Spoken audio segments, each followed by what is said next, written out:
ஒரு கருத்தை உங்களுக்கு சொல்றேன். அவங்க எவ்வளவு கவனமா இருக்காங்க. தமிழர்கள் நினைத்து பார்க்கணும். ஐயா அவர்களுடைய புத்தகத்தை பற்றி சொன்னார். இந்த புத்தகத்தில் இந்த 2 புத்தகத்தை பற்றியும் கவிஞர் சொன்னார். அதே மாதிரி நம்முடைய சுபவி அவர்களும் ரொம்ப அழகா அந்த மண்டல் கமிஷனை பற்றி சொல்லும்போது அவருக்கே உரிய முறை சொன்னார். அது காங்கிரஸை திமுகவை பற்றி விமர்சனம் கூடிய புத்தகம் ஒன்று. இன்னொன்று பார்த்தீங்கன்னா காங்கிரஸை அன்னைக்கு நிலைப்பாட்டை எதிர்க்கக்கூடிய புத்தகம். ஆனால் வரலாற்றை சொல்லுகிற போது தந்தை பெரியாரிடமிருந்து பெரியார் தொண்டர்களாகிய எங்களை போன்ற எளியவர்கள் கற்றுக்கொண்டதே என்னன்னா அறிவு நாணயம். அதுதான் மிக முக்கியம். இந்த அறிவு நாணயம் இன்டெலெக்சுவல், அந்த ஐயா சொல்ற வார்த்தை அவரே சொல்லுவார், அறிவு நாணயத்தோடு சொல்லணும் பாரு. அந்த அறிவு நாணயம் ரொம்ப மிக முக்கியம். யாரை சொன்னாங்க, இன்னும் மிக முக்கியமாக அவர்கள் சொல்லும்போது எழுதும்போது சொல்வார்கள். எங்களுக்கு தலையங்க எழுதும்போது கூட எங்களுக்கு அவர்கள் சொன்ன அறிவுரை என்னன்னா, விடுதலையில கூட ஒரு பார்லிமெண்டேரியன் அன்பார்லிமெண்டரி வார்த்தையை பயன்படுத்தக்கூடாது. அவர் பார்லிமெண்ட்டுக்கு போனவர் இல்லை, எங்களை அனுப்புறவர் இல்லை, மற்றது இல்லை. அதே வார்த்தையை சொல்லுவார். ஆங்கிலத்து வார்த்தையை பல இடங்கள்ல ஆங்கில சொல்லோடு விளக்கி சொல்லுவார். அன்பார்லிமெண்டரி வார்த்தை சொல்லக்கூடாது. பொய் என்று எழுதாதீர்கள், தலையங்கத்துக்கு சொல்லுவார். பொய் என்று எழுதாதீர்கள், உண்மைக்கு மாறானதுன்னு சொல்லுங்க. அதுதான் அவருடைய அறிவுரை. அது மிக முக்கியமாக அப்படி ஒரு பண்பாடு உள்ள ஒரு தலைவர், மிகப்பெரிய அளவிற்கு. ஆனா அதே நேரத்தில் அவருக்கு இருக்கிற அக்கறை சமூகத்துல ஒரே வார்த்தையில அவர்களை விளக்கம் பழைய நிலை காமராஜர் நிலைன்னு சொன்னார். காமராஜர் ஆரம்பிச்ச உடனே பல தோழர்கள் பல கோணத்துக்கு கேட்டாங்க. திராவிட தோழர்களுக்கு கொஞ்சம் பேர் குழப்பம் இருந்தது. அந்த நேரத்துல பார்ப்பனர்களுக்கு ஒரு பக்கம் எதிர்ப்பு இருந்தது, மற்றவர்களுக்கு இருந்தது. நீங்க என்ன இவ்வளவு நாளா காங்கிரஸை ஆதரிக்க ஆரம்பிச்சார் பெரியார் சொன்னார். நான் காங்கிரஸை ஆதரிக்கவில்லை, காமராஜரை ஆதரிக்கிறேன். உடனே கேள்விகள் கேட்டாங்க. நீங்க என்ன காமராஜரை இல்லாம காங்கிரஸ் தானே இருக்காரு அப்படின்னாரு. அதுக்கு தான் நல்ல பதில். அதுதான் மிக முக்கியம். அவருடைய செயல்கள் அப்படி ஐயா அவர்கள் பகுத்து அறிந்து பார்க்கக்கூடிய ஒரு அற்புதமான மண்டை சுரப்பை உலகு தொழும் என்று புரட்சி கவிஞர்கள் சொன்னதை போல அப்படிப்பட்டவர். ஆகவேதான் மிக முக்கியமாக இன்றைக்கு கலைஞர் அவர்களுடைய நினைவு நாளில் மானமிகு சுயமரியாதைக்காரன் என்று தன்னை வர்ணித்துக் கொண்ட இந்த நினைவு நாளில் சமூக நீதி, அந்த சமூக நீதிக்காகத்தானே மிக முக்கியமாக சொன்னார். இந்தியாவிலேயே முதல் முறையாக ஆட்சிக்கு வந்த உடனே இந்தியாவிலேயே நல்லா நினைத்து பார்க்கணும், இதெல்லாம் மிக முக்கியமானது. முதல்ல தன்னுடைய அமைச்சரவையை அமைக்கிற நேரத்தில் பிற்படுத்தப்பட்டோருக்கென தனியே ஒரு பகுதியை துறையை உருவாக்கி உத்தரவு போட்ட ஒரே ஒரு முதலமைச்சர் நம்முடைய கலைஞர் அவர்கள். அது அப்படியே மண்டல் கமிஷன் மற்றதெல்லாம் ஒரு தகவலை உங்களுக்கு சொல்றேன். மண்டல் கமிஷனை பற்றி ஐயா ஒரு மண்டல் கமிஷன் வருவதற்கு முன்னாலேயே ஐயா காலத்துல பிற்படுத்த தந்தை பெரியார் 1வது அரசியல் சட்ட திருத்தம் ஏன் என்று கொண்டு வந்த அந்த போராட்டம் நடந்தது பாருங்க, வகுப்புரிமை போராட்டம் என்று. அந்த காலகட்டத்தில் ஐயா பேசுறது ஒரு புத்தகம் இருக்கிறது, வகுப்புரிமை ஏன். அந்த 1950 பேசுறது எல்லாமே புத்தகமாக இருக்கிற சின்ன புத்தகம் தான். அதில் சைதாப்பேட்டையில் மற்ற இடங்களில் அவர் பேசின உரை, அந்த உரையில் அவர்கள் சொல்லுகிற போது ஒரு செய்தியை சொன்னார். பல பேருக்கு நமக்கு தெரியும், பிற்படுத்தப்பட்ட சமுதாயம் மிகப்பெரிய அளவிற்கு இருக்கிறவர். தாழ்த்தப்பட்ட மக்கள் எஸ்சி எஸ்டி என்று பட்டியல் இனம் பட்டியல் ஜாதி என்று சொல்லப்படக்கூடிய இந்த நம்முடைய சகோதரர்கள் அவர்களை பிரிச்சிருக்கிற போது அவர்களுக்கு தனியாக இடஒதுக்கீடு என்பது அம்பேத்கர் அவர்கள் காலத்தை வந்த வரலாற்றில் சொன்னார்கள். ஆனால் அதுக்கு முன்னால் பார்த்தீங்களே, ஆனால் தந்தை பெரியாரில் சொன்னார் ஒரு கருத்தை பேசும்போது, இந்த வகுப்புரிமையை பற்றி சொல்லுகிற போது தமிழ்நாட்டில் இருக்கிற மாநில அரசுகளுக்கு தான் நம்ம சொல்லிட்டு இருக்கிறோம். ஆனால் இப்போ சுதந்திரம் வந்துச்சு, சுயராஜ்யம் வந்துச்சு சொல்லக்கூடிய மத்திய அரசு இருக்கு பாருங்க, அந்த மத்திய அரசுடைய இலாக்காக்கள்ல அது கிடையாது. ஆனால் அன்றைக்கு வெள்ளைக்காரனை நாங்கள் ஆதரிக்கிறோம்லாம் எங்கள் மேலே குற்றம் சொன்னீர்களே. வெள்ளைக்காரன் உண்டாக்குன எஸ்ஐஆர் ரயில்வேயில், எம்எஸ்என்டம் என்று சொல்லக்கூடிய ரயில்வேயில், இதில் எல்லாத்துலேயும் பார்த்தீங்கன்னாக்கா அன்றைக்கு இடஒதுக்கீடு இருந்தது, கொடுக்கப்பட்டது. இந்த ஜஸ்டிஸ் கட்சியினுடைய முயற்சியினாலே, நீதி கட்சியினாலே கொடுக்கப்பட்டது இருந்தது. அதை 47 சுதந்திரம் வந்து தான் அந்த ரயில்வே ஆன உடனே தேசிய மயம் என்று சொன்னால் நம் நாட்டில் அது ஒவ்வொன்றுக்கும் ஒரு தனித்தனி அர்த்தம் உண்டு. தேசிய மயம்னா பார்ப்பன மயம்னு அர்த்தம். அதுதான் மிக முக்கியம், மிகப்பெரிய அளவிற்கு. அப்படிப்பட்ட ஒரு சூழ்நிலை எப்போது அது ரத்தானது என்று சொன்னால், இந்த ரயில்வேயை தேசியமயமாக்குதுன்னு சொன்ன உடனே என்ன பண்ணாங்க, அதுக்கப்புறம் அது போயிட்டுன்னு அதில் அந்த புத்தகத்தில் ஐயா சொன்னார். இந்த குறிப்பு ரொம்ப பேருக்கு தெரியாது பூராமே. அது வரையில் இடஒதுக்கீடு எங்கே இருந்தது? தனியார் துறையில், அது கம்பெனி, அதுதான் மிக முக்கியம் அங்கே. அது காரணம் என்னன்னா, அந்த காலத்தில் விடுதலையில் மற்ற குடியரசுல எல்லாம் என்ன எழுதுவாங்கன்னா, SIR ரயில்வே. நல்ல ஒரு சின்ன உதாரணம். ஏன்னா இந்த வரலாற்று குறிப்புகள் என்ன எத்தனையோ செய்திகள் பதிவு செய்ய வேண்டியது இருக்கு. SIR தான் என்ன, சவுத் இந்தியன் ரயில்வே, அதான் அது போன்ற. ஆனால் ஐயா விடுதலையில் எழுதும்போது, குடியரசுல எழுதும்போதெல்லாம் என்ன, ஸ்ரீரங்கம் ஐயங்கார் ரயில்வே, அதுதான் திருச்சி எழுதினார். SIRங்கிறதுக்கு என்னன்னா, இப்போ ஐஐடிக்கு நம்ம சொல்லலையா, நடைமுறையில் அப்படிதான் இருக்கு. ஐஐடின்னா என்னங்க, ஐயர் ஐயங்கார், அவ்வளோதான், வேற ஒன்றுமே இல்லை. ரெண்டு அதுதான் இப்போ நடந்துகிட்டு இருக்கு. அதனால தான் தாழ்த்தப்பட்ட சமுதாயம், நம்முடைய ஒடுக்கப்பட்ட சமுதாய மக்கள் உள்ளே போனால் கூட அவங்களுக்கு இடம் கிடைச்ச பிற்பாடு அவங்க தற்கொலை பண்ண வேண்டிய அளவிற்கு நிலைமைகளை உண்டாக்குகிறார்கள். மனவேதனையோடு சொல்லுகிறோம், யாரும் நமக்கு விரோதிகள் அல்ல. ஏன்னா அவருடைய குறிப்பு அப்போ இதை சொல்லி சொன்னாங்க. ஐயா நாம் அதுக்காக நம்ம போராடணும்னு சொல்கிற நேரத்தில் இந்த இதை முடித்த உடனே முதல் அமெண்ட்மெண்ட் இடஒதுக்கீடு வந்த உடனே சொன்னார் ஐயா, மகிழ்ச்சி தான், முதல் வெற்றி பெற்றிருக்கிறோம், நாங்கள்லாம் மாணவ பருவத்திலிருந்து கேட்கிறோம். அதுக்கு பிறகு தொடர்ச்சியாக இதை பற்றி தமிழ்நாட்டுக்குள்ளே இருக்கிறதுல, மாநிலத்தில் இருக்கிறத காப்பாற்றுறதுக்கே நமக்கு சரியாக இருக்குது. நம்ம எங்கே அங்கே போய் மிகப்பெரிய அளவுக்கு போராடுறது மிகப்பெரிய கஷ்டம் என்று சொல்லிவிட்டு ஒரு உதாரணத்தை சொன்னார் ஐயா அவர்கள். என்ன சொன்னார் தெரியுங்களா? உங்களுக்கு சொன்னார், நாங்கள் ஐயா இந்த மாதிரி பெரிய அளவில் போடலாம், ஆனால் அதுக்கு முதல்ல இதை காப்பாற்றணும், இருக்கிறத காப்பாற்றி பறக்கிறத போய் பிடிக்கணும்னு நினைக்கிறத அப்புறம் முதல்ல இருக்கிறத காப்பாற்றணும். இங்கே அதுக்கு தான் 15/4 வந்தது, அந்த பிற்படுத்தப்பட்டவர்கள் வந்தது. ஐயா நம்ம அதை உடனே என்ன விரிவாக்கணும்னு கேட்டு சொன்னார். அப்போ சொன்னார், உங்களுக்கு சொல்கிறேன், இங்கே எங்களை 4-5 பேர் வைத்துக்கொண்டு சொல்கிறார், வகுப்பு எடுக்கிற மாதிரி தந்தை பெரியார் அவர்கள் இதே பெரியார் தடல்ல, அவ்வளவு எளிதாக மீதி எதையும் விட்டு கொடுப்பார்கள். ஆனால் இந்த இடஒதுக்கீடு பிரச்சனையில் ஒன்றிய அரசு என்று வந்தால் அவர்கள் பார்ப்பனர்கள் அவ்வளவு சீக்கிரம் உங்களுக்கு விட்டு கொடுக்க மாட்டாங்க மிகப்பெரிய அளவுக்கு. ஏன்னா உயர்நிலை தான் அவருடைய முன்ல பாப்பான சோதிக்கணும்னா வேற ஒன்றும் செய்ய வேண்டாம்.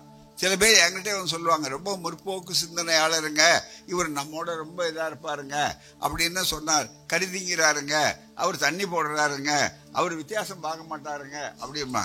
அதுக்கு உடனே ஐயா கூட்டத்திலேயே வேடிக்கையாக சொல்லுவார், கறியை இவன் வாங்கி கொடுக்குறான் காசு செலவில், இவன் செலவுலேயே அவன் சாப்பிட்றான், அவன் சாப்பிட்டா இவனுக்கு பெருமைன்னு வாங்கி கொடுக்குறவன் நினைக்கிறான், அதை பற்றி இவன் கவலைப்படலை அப்படின்னு அவர் சொல்லிவிட்டு சொல்லுவார். அதெல்லாம் சரி. அதே மாதிரி எத்திஸ்ட் நாத்திகர்களாகவும் இருப்பாங்க, யார் பார்ப்பனர்களில் பல அமைப்புகளில் இருக்காங்க உங்களுக்கு. ஆனால் அவங்கள சோதிக்கணும்னா, பரிசோதனை பண்ணணும்னா, ரத்த பரிசோதனை மாதிரி என்ன சோதனை செய்யணும்னா வேற ஒன்றும் செய்ய வேண்டாம், இடஒதுக்கீடு பிரச்சனையே சொல்லி பாருங்க. இடஒதுக்கீடை ஒத்துக்கிறாங்களான்னு பாருங்க. கடவுள் இல்லைன்னு சொல்றது ஒரு பெரிய பிரச்சனை இல்லை, ஐயா சொல்றாரு. அதான் அவனுக்கு நேராக தெரியுமே, தினசரி அவன் கழுவுறான், மிகப்பெரிய அளவுக்கு குளிப்பாட்டி விடுறான், எல்லாம் தெரியும், அதெல்லாம் தெரியும். ஆகவே அவனுக்கு அதை பற்றி தெரியும். இல்லைங்கிற முதல் சங்கதி அவனுக்கு தான் தெரியும், கிட்ட இருக்கிறவனுக்கு. அதனால உனக்கும் எனக்கும் தெரியாது, அது வேற. அதனால அது பெரிய விஷயமில்லை அவர்களுக்கு. ஆனால் இடஒதுக்கீடுன்னு சொல்லல அவ்வளவு சீக்கிரம் அவங்க ஈல்டாக மாட்டாங்க. அவர் சொன்ன வார்த்தை, அவங்கள விட்டு கொடுக்க மாட்டாங்க, கீழே இறக்க மாட்டாங்க. அதுக்கு உதாரணம் ஒன்னே ஒன்று சொல்றேன், வேற எதுவும் சொல்ல வேண்டிய அவசியம் இல்லை. சங்கராச்சாரியார் இது இங்கே இதே மேடையில் பழைய இடத்துல 10 சொற்பொழிவுகள் நடந்து அந்த அப்படியே வந்திருக்கு. இதுல இந்த சங்கராச்சாரி யாருன்னு இந்த நூல் இருக்கு பாருங்க. இந்த நூல்ல எதுவும் எங்க கற்பனையே கிடையாது. அவரை தனிப்பட்ட முறையில் விமர்சனமோ அல்லது தாக்குதலோ கிடையாது இதுல எதுவுமே. சங்கராச்சாரி யார், ஒரு நடுவில் ஒரு ஐஃபன் போட்டோம், சங்கராச்சாரி யாருன்னாங்க. சங்கராச்சாரி யார் அப்படின்னு. ஏன்னா இது எப்படி ஆரம்பிச்சதுன்னா, கலைஞரை ரொம்ப கேவலமா பேச ஆரம்பிச்சாங்க. நாங்க சாபம் கொடுத்தோம். சொன்னார், இந்த ஜெயிலுக்கு போயிட்டு வந்தாரு சாமியாரு, அந்த சங்கராச்சாரியார் ஜெயேந்திர சரஸ்வதி சாமியார்னு 2 பேரும் போனாங்க. ஜெயிலுக்கு போனவர் தான் இப்போ பெரியவர் மாதிரி இருக்காரு போராமே. இதே மேடையில அவர் சொல்றப்ப என்ன பண்ணாரு, இங்க பேசும்போது அங்க காம கோடி பீடம்னு ஒரு வார்த்தையை சொன்னார். யாரு? கலைஞர் சொன்னார் இந்த மேடையிலே. உடனே படுத்துன்னு விட்டான், நான் வேண்டிட்டேன், படுத்துன்னு விட்டார் அப்படின்னெல்லாம் கரெக்டா சொல்லி ஒரு நாள் கொஞ்சம் ஒரு வாரம் உடம்பு முடியல கலைஞருக்கு.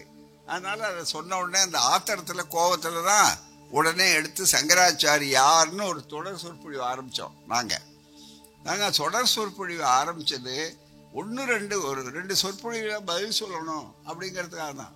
அப்ப தெய்வத்தின் குரல் அப்படின்னு சொல்லி 3-4 வால்யூம்களுக்கு மேல அவருடைய சந்திரசேகரேந்திர சரஸ்வதி சுவாமிகள் அங்க, அவர் இவருக்கு மூத்தவர். மிக முக்கியமா அவரை இருக்கும் போதே இவர் சங்கராச்சாரி ஆயிட்டார் பூராமே. அப்படிப்பட்ட ஒரு சூழ்நிலை அவர்கிட்ட சங்கடம் ஏற்பட்டுதான் தண்டத்தை விட்டு ஓடி போய் திரும்பி வந்தார் தலைக்காவேரிக்கு போயிட்டு. இது அத்தனையும் இருந்த அந்த சங்கராச்சாரியாருடைய அந்த தெய்வத்தின் குரல்ல இருந்து தான் பூராமே இதில் எடுத்திருப்போம். அவருடைய உரை, அவர் பேசினது, அதுதான் முதல்ல கணபதிங்கிற ஒரு தொகுத்து கொடுத்தது. அதுல ஒரே ஒரு செய்தியை சொல்றேன், ஒரு ஆய்வு. இதுதான் மிக முக்கியமா. இதையெல்லாம் தடை செய்யணும், போடணும், பிராமணர்கள் சங்கத்துல தீர்மானம் போடணும்னு வந்த நேரத்துல கூட ஒரு பேராசிரியர், அவர் லட்சுமி நாராயணன் பேர், ஒரு தென்காசியில் இருந்தார், இறந்து போனார் இப்ப ஐயர். அவர் அந்த பிராமண சங்கம் கோவையில் நடந்த நேரத்துல இவங்க எல்லாரும் வேகமா போய் நம்ம பெரியவாளை பத்தி இப்படி வரல யாரும் பேசுறது இல்லை, ஆகவே எழுதியிருக்கிறான், அதனால தடை செய்ய சொல்லணும், நம்ம அரசாங்கத்துல வேகமா போகணும்னாரு. எல்லாரும் சரி சரின்னு தீர்மானம் எழுதுங்கன்னு போட்டிருக்காங்க. அவரே சொன்னாரு. பிறகு செய்தி வெளியே வந்தது என்னன்னா, ஒண்ணு அப்படியா, இவர் எழுந்திரிச்சு கேட்டிருக்காரு. அவரும் நாமம் போட்டிருப்பாரு, எல்லாம் பண்ணுவாரு. வேறொரு நம்முடைய பகுத்தறிவாளர் நண்பருக்கு சொன்னா அவர் மூலமா தெரிஞ்சு என்கிட்ட இந்த தகவலை சொன்னாங்க. சரி, இந்த புத்தகத்தை நீங்க யாராவது படிச்சிருக்கீங்களான்னு கேட்டார். அவர் வீரமொழி எழுதின புத்தகத்திற்கு அதை படிச்சிருக்கீங்களா, அவர் அந்த ஆள் எழுதியிருக்கிறது என்ன அப்படின்னு கேட்டீங்களான்னாரு. இல்ல, எல்லாரும் திரும்பி பார்த்தாங்க. ஏன்னா படிக்கணும், அதுதான் நம்ம ஆளா தாக்கி எழுதியிருக்கா, இதை பத்தி பெரியவாளை பத்தி விமர்சனம் பண்ண முடியுமோ அப்படின்லாம் கேட்டிருக்காரு. நான் புத்தகம் பூரா படித்தேன். அதில் இருக்கிறது பூரா பெரியவாள் என்ன எழுதியிருக்கிறாரோ அதிலிருந்து தான் எழுதியிருக்கிறாரு அவர் எல்லாமே. இதை நீங்கள் போய் தடை பண்ணணும்னு போட்டு இதை விமர்சனமாக்கி அவங்க கோர்ட்டுக்கு போனால் இன்னும் பெரிய சங்கதிகள், பல விஷயங்கள் சங்கடத்தை உண்டாக்குற மாதிரி ஆயிடும். அதனால் இது அப்படி கமுக்கமாக ஒன்றும் இல்லாமல் பேசாமல் விடுங்க, அவ்வளோதானே தவிர வெளியில் நீங்கள் வேற பிரச்சனை, எல்லாம் புத்தகம் என்ன அதிகமாக விற்கும், அதனால் நான் தான் அந்த கருத்தை சொன்னேன்னு அவர் சொன்னார். அவர் தென்காசி இருந்தவர், மிகப்பெரிய அளவுக்கு. அதில் ஒன்றுமே இல்லை. ஒரு சின்ன உதாரணம் சொல்கிறேன். சங்கராச்சாரியார் என்ன ஆன்மீக குரு. அவர் மதத்தை பற்றி பேசலாம், சொர்க்கத்தை பற்றி பேசலாம், அல்லது நரகத்தை பற்றி பேசலாம், தலைவிதியை பற்றி பேசலாம், எதை வேணாலும். ஆனால் அவர் பேசின உரையில் எதை பற்றி கவலைப்படுறாரு மிக முக்கியமாக நல்லா கவனிக்கணும். அவங்க எவ்வளவு கவனமாக இருக்கிறாங்கிற உதாரணம், கம்யூனல் ஜியோ கூடாதுன்னு பேசுறாரு, எழுதுறாரு. இல்லை, இது இருக்கிற வாசகத்தை சொல்ற பாருங்க. இது உயர்ந்த குழு நம் மதஸ்தவர்கள் ஏராளமானவர்கள் அனாதிகாலம் தொட்டு அழியாமல் காப்பாற்றி வருகிறார்கள். அதெல்லாம் இப்படி வரிசையா சொல்லிட்டு நிறைய இருக்கு, அதெல்லாம் வேண்டியதில்லை. முக்கியமான பகுதி என்னன்னா, இங்க சொல்லும்போது சொல்றாரு மிகமா, அதாவது இங்கே ஒரு கருத்து சொல்கிறார். உலகத்தை பார்க்க வேண்டிய மடாதிபதி லோகத்திற்கே குருவாக இருக்க வேண்டியவர் எதை பற்றி கவலைப்படுகிறார்? மண்டல் கமிஷனை பற்றி கவலைப்படுகிறார். அதான் அவங்க எவ்வளவு கவனமா இருக்காங்க பாருங்க. அந்த கம்யூனல் ஜீவாவான வகுப்புரிமை தான் மண்டல் கமிஷனின் தத்துவம். சங்கராச்சாரியார் இந்த கம்யூனல் ஜீவோ வைப்பது பற்றி கவலைப்படுகிறார். நான் சொல்வது இது அவருடைய எழுத்து, அவர் பேசினது அப்படி அந்த புத்தகத்தில் இருக்கிற வார்த்தை. மூன்றாவது அந்த கவலை, நான் சொல்வது எல்லோருக்கும் தான் என்றாலும் பிராமணர்களில், அதுல எல்லோருக்கும் தான் சொன்னாலும் பிராமணர்களில் வசதியுள்ள பென்ஷனர்களுக்காக இதை குறிப்பு சொல்லுகிறேன். இந்த மிக முக்கியமா மற்ற சமூகங்களில் நிராதரவான இளைஞர்களை ஆதரிக்க அந்தந்த சமூகத்தில் வசதி உள்ளவர்கள் நிரம்ப ஏற்பாடுகள் செய்திருக்கிறார்கள். பிராமணர்களுக்குத்தான் அந்த ஸ்பிரிட் இல்லை. காலேஜ் அட்மிஷன், உத்தியோகம் பெறுவது எல்லாவற்றிலுமே கம்யூனல் வியூ வந்த நாளாக. கவனிங்க, பிராமண பசங்கள் அதிக கஷ்ட திசையில் இருக்கிறார்கள். பூராம இருக்கிறது பூரா அவங்க யார் சொல்றது? சங்கராச்சாரியார், சந்திரசேகரேந்திர சரஸ்வதி சங்கராச்சாரியார், மூத்த சங்கராச்சாரியார். அதுதான் இப்போது பிராமண பசங்கள் அதிக கஷ்ட திசையில் இருக்கிறார்கள். இப்போது அந்த சமூகத்தில் சௌரியம் உள்ளவர்கள் இதை கவனிக்காமல் இருப்பது நியாயம் அல்ல. சௌரியம் உள்ளவர்கள் வசதி இருக்கு, கவனிப்பா இல்லை அப்படின்னு எடுத்து சொல்லிவிட்டு ரொம்ப மிக முக்கியமா சொல்றார். ஆகவே இதை சொல்லிவிட்டு இப்போது சொல்லுகிறார், ஒரு காலத்தில் பிராமணன் தலையில் கை வைத்து பரவி பரவி இப்போது ஃபார்வர்ட் கம்யூனிட்டி என்று பெயர் வைக்கப்பட்ட சமூகங்களிலும் இது பரவி காலேஜ் அட்மிஷன், சர்க்கார் உத்தியோகம் எல்லாவற்றிலும் பின்னால் தள்ளப்படுவதில் முடிந்திருக்கிறபடியால் இவர்கள் எல்லாரும் எதிர்கால தலைமுறை விஷயத்தில் விழிப்போடு இருக்க வேண்டும். சில வகுப்பாருக்கு, அது மட்டுமல்ல, கடைசியா முடிக்கிறார், சில வகுப்பாருக்கு உரியதையும் புறக்கணித்து சர்க்காரே பிற்பட்ட வகுப்பாருக்கு, கவனிங்க, பிற்பட்ட வகுப்பாருக்கு அதிகப்படி சலுகை காட்டுவதால் தான் அப்ப வரவே இல்லை, மண்டல் கமிஷன் வரல, பண்றதில்லை, பழைய செய்தி, அதுக்கே அவங்களால தாங்க முடியல. அதுதான் சலுகை காட்டுவதால் தான் அவர்களுடைய பேச்சு. இந்த விஷயத்தில் மட்டும், இந்த கவனிங்க, நல்ல வார்த்தைகளை கவனிக்கணும், இந்த விஷயத்தில் மட்டும் நான் கொஞ்சம் கம்யூனல் பேசிஸில் வகுப்படையில் பேச வேண்டி இருக்கிறது. ஐ எம் எ கம்யூனலிஸ்ட் சொல்றாரு, நான் கம்யூனல் பேசிஸ் தான் பேசுறேன். ஆனா இந்த விஷயம் ரொம்ப முக்கியமான ஆச்சே, என்ன அவங்கள பாதிக்கிற விஷயமாச்சே, இதுதான் மிக முக்கியம். அதனாலதான் தோழர்களே, தந்தை பெரியாருடைய நூல்களும் மற்றது ஏராளமா இருக்கு, சொல்ல வேண்டியது நேரம் ஆயிடுச்சு, நான் சொல்லல. ஐயா தந்தை பெரியார் அவர்கள் சொன்னது இருக்க, சில நேரங்களில் ரொம்ப நகைச்சுவை மாதிரி இருக்கும், சிரிக்கிற மாதிரி இருக்கும், மக்கள் மத்தியில் சிந்திக்க வைப்பார், அதுதான் மிக முக்கியம். ஆனா அந்த தத்துவம் அதில் ரொம்ப மிக முக்கியம். அவர் சொன்னார், அவர் எவ்வளவு எளிமையா மக்கள், சாதாரண பாமர மக்கள் மத்தியில சொன்னவர், எழுத படிக்க தெரியாத மக்கள், அந்த மக்கள் மத்தியில் அவர் பேசும்போது அவர் சொன்ன ஒரு வார்த்தை என்னன்னா, நம்ம ஆளுக்கு பைத்தியம் பிடிச்சா என்ன பண்ணுவான், வீட்டுக்குள்ள இருக்கிற சாமான்லாம் தூக்கி வெளியே எறிவான். யாரு? நான் ஐயா சொன்னது, நம்ம ஆளுக்கு பைத்தியம் பிடிச்சா பார்ப்பதான் இருக்கு, அவளுக்கு பைத்தியம் பிடிச்சா வெளியில இருக்கிற சாமான்லாம் தூக்கி வீட்டுக்குள்ள எறிவான்னாரு. அதுதான் மிக முக்கியம். அதாவது ரொம்ப எளிமையா எப்படிப்பட்ட அவருடைய சுயநலம் இருக்குங்கிறதுக்கு மிக முக்கியமானது பூராமே அப்படிப்பட்டது. கன்னியாகுமரியில் பாப்பானுக்கு தேள் கொட்டினா இமயமலை இருக்கிற பாப்பானுக்கு நெறி கட்டும் அப்படின்னாரு. ஒற்றுமை. இதுக்காக இந்த உதாரணம், வார்த்தைகள் வேணா குருடா இருக்கிற மாதிரி உங்களுக்கு தோணலாம், ஆனா பச்சையாக பகிரங்கமாக மக்கள் மத்தியிலே சொன்னதுதான் விழிப்புணர்ச்சி.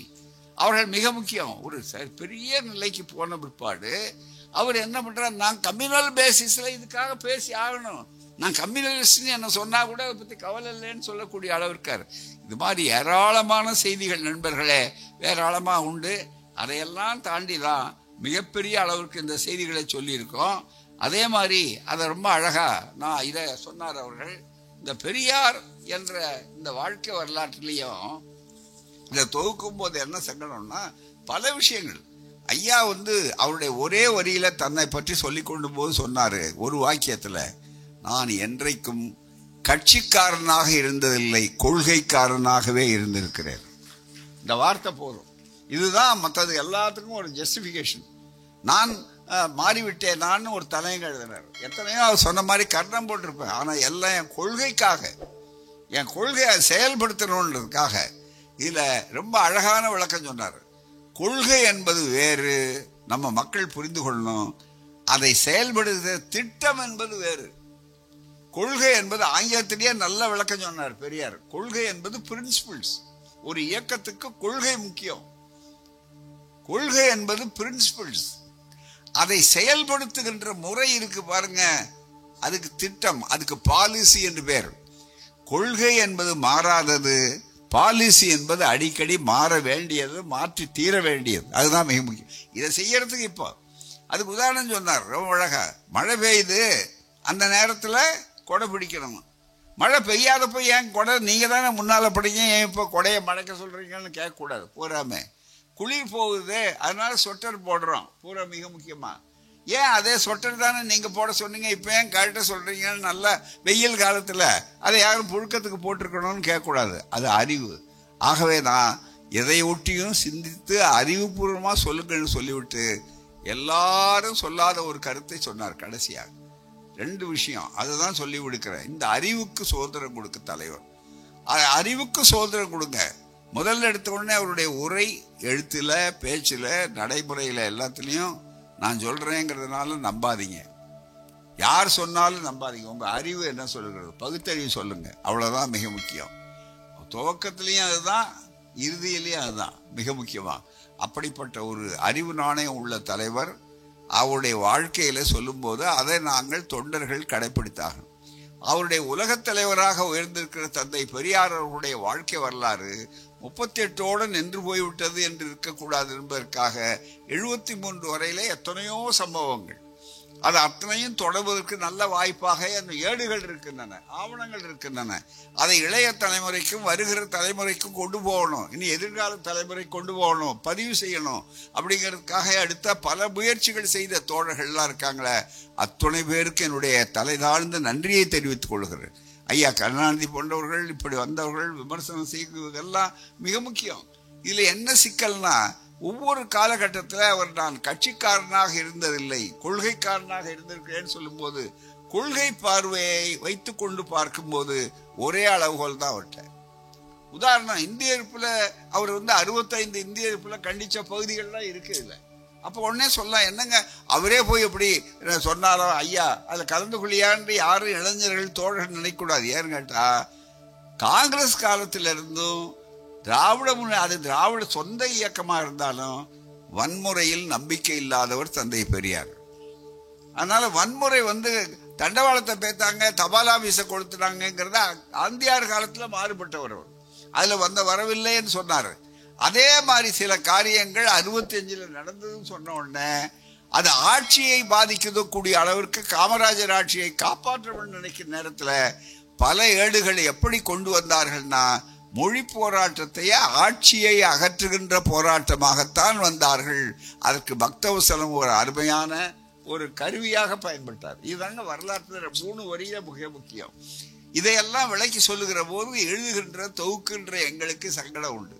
ஏன்னா இப்போ ஐயா அதை மாறுபட்டு இருந்தாரு, அண்ணா 18 ஆண்டு காலம் பிரிந்திருந்தார், மறுபடியும் வந்தார்னு சொல்லும் போது அந்த காலகட்டத்தில் அவர்கள் எத்தனையோ விமர்சனங்கள் செய்திருப்பார்கள். ஒரு காலத்துல அதே மாதிரி ஜஸ்டிஸ் கட்சியை தந்தை பெரியார் அவர்கள் காங்கிரஸ் இருந்தபோது கடுமையாக எதிர்த்திருக்கிறார்கள். பெரியாருடைய விமர்சனத்தை TM நாயர் மறுத்திருக்கிறார்கள். ஆனா அதெல்லாம் செய்திகள், அதெல்லாம் பதிவாகத்தான் வேணும். ஆகவேதான் நாங்கள் ரொம்ப கடினமான ஒரு பணி, ரொம்ப மிக முக்கியமா இந்த சில நேரங்கள்ல வரலாறு எழுதுகிற போது தொகுக்கிற போது அந்தந்த காலகட்டத்தில் எப்படி இருந்ததோ அதுக்கு தகுந்த மாதிரி வரலாற்றை மாற்ற முடியாது. அதுதான் மிக முக்கியம். புறாமே NS கிருஷ்ணன் அவர்கள் ஒரு படத்து உலையில ஒரு வேடிக்கையா அவர் வச்சிருப்பாரு. கடைசியா ஒரு நாடகம் ஒன்று நடத்தார், தளபதின்னு அதுக்கு பேர் கொடுத்தாரு. ஜெயிலிருந்து வந்த ஒருபாடு வந்த உடனே ஒரு ஹோட்டல் நடத்துவார். அந்த ஹோட்டல் நடத்தும் போது என்ன பண்ணுவாருன்னா, ஒவ்வொரு கட்சிக்காரன் வரும்போது அந்தந்த தலைவர் படத்தை மட்டும் வச்சு அடுத்து அவர் போன உடனே சாப்பிட்டு போன உடனே அந்த படத்தை எடுத்துட்டு அடுத்த கட்சிக்காரர் வரும்போது அந்த தலைவரை வச்சிருப்பாரு. போறாம அவர் வந்த உடனே வருவாரு. சரி இவன் என்னையா போன தடவை வந்தவன் சாப்பிட்ட உடனே பார்த்தா அந்த படம் இப்ப காணமே, அதுக்கு பதிலாக வேற ஒன்று வச்சிருக்காருன்னு ஒருத்தன் போய் சொல்லியிருக்கான். உடனே அப்ப என்ன பண்ணாங்க, சரின்னு 3 பேர் எல்லாம் பண்ணி 4 தேவை ஆட முடிச்ச உட்பாடு கடைசியா திடீர்னு அங்கிருந்து அங்க என்ன பண்ணுவாங்க, எல்லாரும் சேர்ந்து வருவோம். அப்ப என்ன பண்ணுவாருன்னு வருவோம்னு அவங்க எல்லாரும் சேர்ந்து வர்ற மாதிரி இருக்கும். எந்த படமும் இருக்காது மிக முக்கியமா. அப்பதான் அந்த நகைச்சுவை மூலம் காட்டுவார். மிக முக்கியமான கொள்கை இல்லாதவர்கள் வாழ்க்கையில வியாபாரம் செய்வார்களே தவிர வேற ஒன்றும் இல்லை. எனவே அவர்களுக்கு வியாபாரிகளுக்கு அது நல்லது. எது அப்பப்போ சரக்கு, அதுதான் மிக முக்கியம். பெரியாருக்கும் மற்றவர்களுக்கும் அதுதான் வேதாள். உதாரணமா ஜாதி ஒழிப்புக்கே பாருங்க, ஜாதி ஒழிக்கணும்னா அந்த திட்டத்துல ஆரம்பத்துல இருந்து அது கடுமையா அரசியல் சட்டத்தினுடைய ஜாதி பாதுகாப்பு பகுதியா கொடுத்து என்னுடைய கருத்தை சொல்றதுக்கு மாற்றணும்னு சொல்றோம். வரலன்னா எடுத்து சொல்லுங்கன்னு சொல்லக்கூடிய அளவிற்கு அது வரல. ஆகவே நளினத்துக்காக தந்தை பெரியார் தன்னை மாற்றி கொண்டதில்லை. அவர் ஒரு ஸ்கேன் ரிப்போர்ட் மாதிரி, அதுதான் மிக முக்கியமானது. ஆகவே அதை எடுத்து ரொம்ப வேகமாக எடுத்து சொல்லி இந்த சங்கடங்கள் இது அத்தனையும் இருக்கு.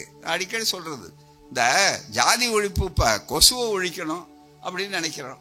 கொசு கடிக்குது, கொசுவை ஒழிக்கணும்னா என்ன செய்யணும்னா, பெரியாருடைய முறை எங்கெங்கே சாக்கடை இருக்கோ அதை அடைக்கணும், எங்கெங்கே கொசு உற்பத்தி ஆகுதோ அதை தடுக்கணும். அது மதமாக இருக்கலாம், அதுக்கு சாஸ்திரமாக இருக்கலாம், சட்டமாக இருக்கலாம் அப்படின்னு ஐயாவுடைய நோய் நாடி நோய் முதல் நாடுறது. ஆனால் அது ஒரு வகை. ஆனால் இன்னொருத்தர் கொசுவத்தி விற்றா போதுங்க, கொசுவத்தியை கொளுத்தி வைங்க, கொசுவெல்லாம் தடுக்கலாம் அப்படின்னு நினச்சா உண்மையாகவே அவர் கொசுவை அழிக்கிறவரா?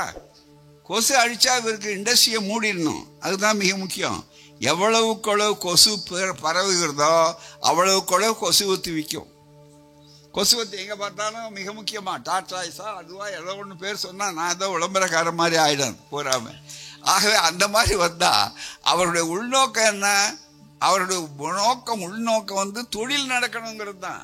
அது மாதிரி பல நேரங்களில் அரசியலில் தொழில் நடக்கக்கூடியவர்களுக்கும் உண்மையாகவே கொசுவை அழிக்கக்கூடியவர்களுக்கு இருக்கிற வேறுபாடு தான் தந்தை பெரியார் அவர்களுக்கும் மற்றவர்களுக்கு இருக்கக்கூடிய பல செய்திகள். இவைகளெல்லாம் வரலாற்றில் இருக்கணும். இன்னும் 9 தொகுதி வந்திருக்கு. அந்த 9 தொகுதியை தாண்டி இன்னும் 2 அல்லது 3 கூட வரலாம். ஏன்னா திமுக ஆட்சி அண்ணா அவர்கள் நடத்தின காலம், ஐயா அவர்கள் அண்ணாவுக்கு பிறகு மறைந்த ஒருபாடு கலைஞர் அவர்களுடைய ஆட்சி காலம், அது எல்லாம் நடந்தது. அத்தனையும் சிறப்பாக கொண்டு வருவதற்கு ஆவணங்கள் இருக்கின்றன, நடத்தைகள் இருக்கின்றன.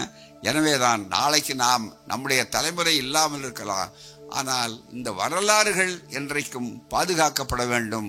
எனவே தான் காலப்பட்டமாக கருத வேண்டிய நூல்களுக்கு நல்ல விமர்சனத்தை கொடுத்து ஊக்கத்தை கொடுத்து அதற்காக ஒத்துழைத்த அத்துணை பேருக்கும் நன்றி, வணக்கம். சந்திப்போம். வாழ்க பெரியார், வளர்க பகுத்தறிவு. கலைஞர் அவர்களுடைய நினைவு நாளில் இந்த 2 நூல்களும் மிகப்பெரிய அளவிற்கு ஒரு திருப்பத்தை உண்டாக்கக்கூடிய நூல்கள். நன்றி, வணக்கம்.